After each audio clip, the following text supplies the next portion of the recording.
ថ្ងៃនេះខ្ញុំហើយនឹងមិត្តភ័ក្តិខ្ញុំបាននាំគ្នាសម្រាប់ចិត្តជួលកង់ជិះដើរលេងនៅក្នុងទីក្រុងតៃប៉េអ្នកគ្នាដោយសារតែទីមួយនឹងអាកាសធាតុវារៀងល្អដែរហើយខ្ញុំថ្ងៃហ្នឹងមានកាដូពិសេសសម្រាប់ខ្លួនឯងខ្ញុំទៅមើល iPhone ដែលវាទើបតែចេញនៅក្នុងទីក្រុងតៃប៉េនៅក្នុងអគារ101អ្នកគ្នាដោយសារតែទីមួយខ្ញុំគិតថានៅតៃប៉េអីវ៉ាន់គឺនាំចូលមកពីចិនអត់សូវគិត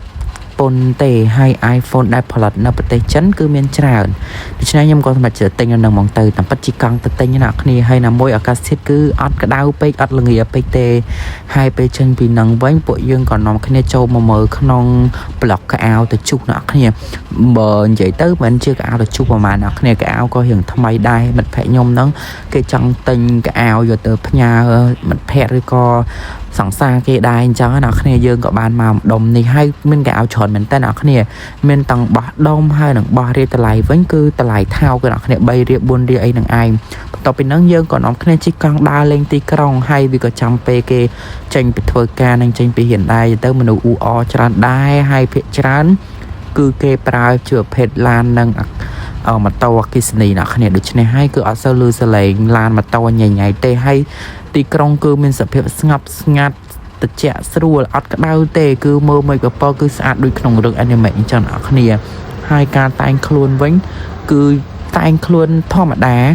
អត់ដូចជាប្រទេសដូចជានៅកូរ៉េឬក៏នៅប្រទេសដែលhigh fashion ឬក៏ high standard ណាអ្នកគ្នានៅតៃវ៉ាន់នេះគឺតែងខ្លួនដូចជាយើងតែងខ្លួនធម្មតាបែប style រៀងខ្លួនដូចនៅកូរ៉េទេ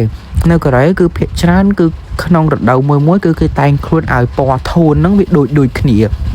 ប៉ុន្តែនៅក្នុងប្រទេសតៃវ៉ាន់នេះវិញគឺអត់មានទេយើងចង់តែងខ្លួនបែបណាក៏បានដែរហើយនៅថ្ងៃ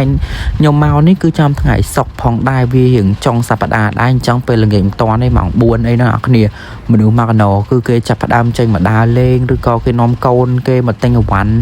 ហើយណាមួយវាគៀកជាមួយថ្ងៃបុណ្យ